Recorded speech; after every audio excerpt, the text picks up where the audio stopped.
Assalamualaikum, halo Bapak, Ibu, dan teman-teman semua. Kembali lagi bersama saya di channel Bright Ranger TV. Nah, kali ini saya akan membahas tentang rencana SKP. Oh iya, jika Bapak Ibu baru menonton video yang ini ya, yang kedua ini, silakan bisa dilihat terlebih dahulu video yang pertama ya, terkait gambaran umum dari SKP untuk guru jabatan fungsional pada tahun 2022. Nah, sekarang kita akan membahas terkait rencana SKP terlebih dahulu ya Bapak Ibu. Untuk video yang pertamanya nanti akan saya simpan di deskripsi ya. Nah, tampilannya tidak berbeda jauh untuk rencana SKP di tahun 2022 ini. Jadi sama seperti SKP di tahun 2021 yang 2 periode itu ya. Nah, namun di SKP 2022 hanya 1 kali penggarapan atau penilaian untuk guru. Sasaran kinerja pegawai ya. Pendekatan hasil kerja kuantitatif bagi pejabat administrasi dan pejabat fungsional. Nah, untuk periode penilaiannya itu 1 Januari sampai dengan 31 Desember 2022. Pemerintah Kabupaten Ciamis ya. Nah, seperti biasa tampilannya yaitu ada pegawai yang dinilainya, nama, NIP, pangkat, golongan ruang, jabatan, dan unit kerjanya sesuai dengan yang Bapak Ibu input atau isi di data ya. Datanya itu ada di mana? Nah, itu ada di video yang sebelumnya sudah saya jelaskan. Silakan ditonton terlebih dahulu ya Bapak Ibu. Kemudian pejabat penilai kinerjanya juga sama. Datanya dari mana? Ada di data ya. Dan itu sudah dijelaskan di video yang pertama. Silakan ditonton terlebih dahulu, linknya ada di deskripsi. Kemudian, nah, hasil kerjanya. Rencana hasil kerja pimpinan yang diintervensi, kemudian ada rencana hasil kerjanya, kemudian ada aspeknya dan indikator kinerja individu serta targetnya. Ini rencana SKP ya Bapak Ibu. Jadi bisa disesuaikan dan pengisiannya juga tidak berbeda jauh dengan SKP 2021. Nah, yang pertama itu ada kinerja utama. Yang pertama, optimalisasi supervisi guru dan tenaga pendidikan. Nah, rinciannya ya sebagai berikut. Rencana hasil kerjanya. Nah, berarti ini berkas-berkas yang atau administrasi Bapak Ibu yang harus sudah ada, sudah dibuat, sudah dilaksanakan ya. Ada dokumen tentang rencana dan pelaksanaan pembelajaran, evaluasi dan penilaian, kemudian analisis hasil pembelajaran, dan pelaksanaan tindak lanjut hasil. Aspeknya ini ada 3 ya Bapak Ibu, ada kuantitas, ada kualitas, dan juga waktu. Nah, indikator yang dinilainya yaitu jumlah dokumen rencananya.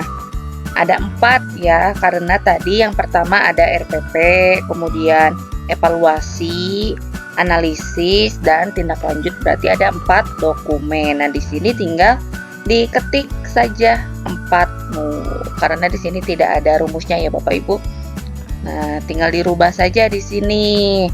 Kemudian persentase penyelesaian dokumennya sesuai atau tidak dengan aturan. Nah, nanti persennya bisa diisi di sini kalau misalnya cukup atau baik misalnya ya. 80 atau 90% juga sudah bagus, tapi lebih bagus kalau 100%. Kemudian waktu yang dibutuhkan untuk penyusunan dokumen. Nah, waktu yang dibutuhkannya berapa lama nih untuk RPP, untuk evaluasi, untuk analisisnya. Nah, di sini tercantum 6 bulan. Kemudian yang nomor 2 ya, tersedianya kurikulum pada satuan pendidikan. Nah, jumlah kurikulum ada berapa? Di sini ada 3 dokumen. Kemudian penyelesaiannya, waktunya. Nah, kemudian tersedianya dokumen hasil pengawas, penilaian proses, dan hasil belajar. Nah, jumlah surat tugas dan laporan pelaksanaannya tugas. Kemudian persentase penyelesaian tugasnya dan waktu yang dibutuhkannya. Rata-rata ini 6 bulan ya Bapak Ibu. Kemudian pengembangan keprofesian berkelanjutan atau biasa kita sebut dengan PKB. Ya, jumlah pengembangan keprofesian berkelanjutan, misalnya ada diklat fungsional atau diklat teknis, pengembangan diri, publikasi ilmiah, dan karya inovatif. Nah, ini ada berapa di Bapak Ibu ya? Misalnya sudah mengikuti diklat apa saja, tapi awas. Untuk pengembangan keprofesian berkelanjutan itu harus ada sertifikatnya, surat tugas, kemudian ada berita acara tiap pelatihannya. Nah, digarap dari sekarang ya Bapak Ibu untuk bisa memudahkan kita nanti pada saat pengajuan kenaikan pangkat. Nah, kemudian ada optimalisasi supervisi guru. Nah, ada dokumen pembimbingan pada kelas yang menjadi tanggung jawabnya. Ini khusus guru kelas ya. Jadi ada catatan ya untuk guru kelas, yaitu ada supervisi guru. Nah, sebelum ke SKP, guru itu disupervisi dulu oleh kepala sekolah. Benar atau tidak mengajarnya, penilaian mengajarnya, kemudian administrasi kelasnya sudah lengkap atau belum. Nah, nanti itu dicek di supervisi guru, kemudian nanti dilanjutkan ke SKP.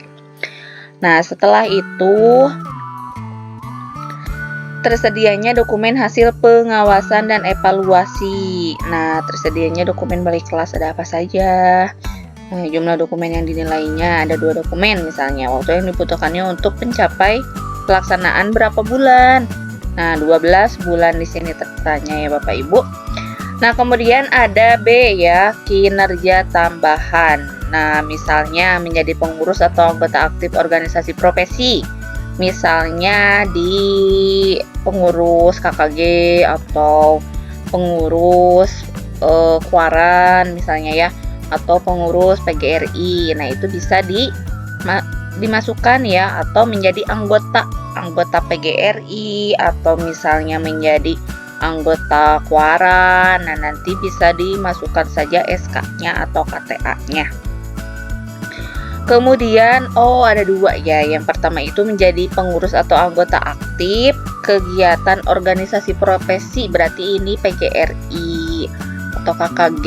Kemudian yang keduanya ini anggota aktif kegiatan kepramukaan. Nah, biasanya guru-guru itu sudah pasti ya menjadi anggota dari Kuaran itu sendiri, dan PGRI juga pasti ya ada surat keterangannya.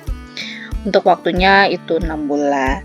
Nah, terkait perencanaan rencana SKP ini mungkin seperti itu ya Bapak Ibu. Bisa dilihat saja, dan rata-rata pelaksanaannya itu 6 bulan ya waktu yang dibutuhkannya, karena untuk melengkapi administrasi itu tidak sulit dan biasanya dilaksanakan pada saat libur semester ya. Kita bisa menggarap apa-apa saja sih, mempersiapkan apa-apa saja sih untuk kelengkapan administrasi kelas kita di persiapan semester 2 ini. Seperti itu Bapak Ibu, dan akan dilanjutkan lagi ya video selanjutnya terkait dengan perilaku kerja, karena ini ada rumusnya tersendiri dan sudah ada format-formatnya, jadi tinggal di copy mana yang dipilih, mana yang sesuai dengan penilaian Bapak Ibu sendiri, nanti tinggal dipaste di perilaku kerja ini di rencana SKP. Terima kasih Bapak Ibu, semoga bisa bermanfaat. Jangan lupa di subscribe ya. Mudah-mudahan penjelasannya juga bisa dimengerti dan memudahkan Bapak Ibu untuk penilaian SKP Guru tahun 2022 ini berdasarkan format yang terbaru ya. Yang video sosialisasinya juga nanti akan saya simpan di deskripsi jika Bapak Ibu belum menonton, karena dahulu itu dilaksanakan oleh BKN, kemudian difasilitasi oleh BKPSDM, namun tidak disiarkan di YouTube, jadi masuk ke Google Meet Zoom ya waktu itu. Nanti saya simpan pokoknya di deskripsi ini. Terima kasih Bapak Ibu.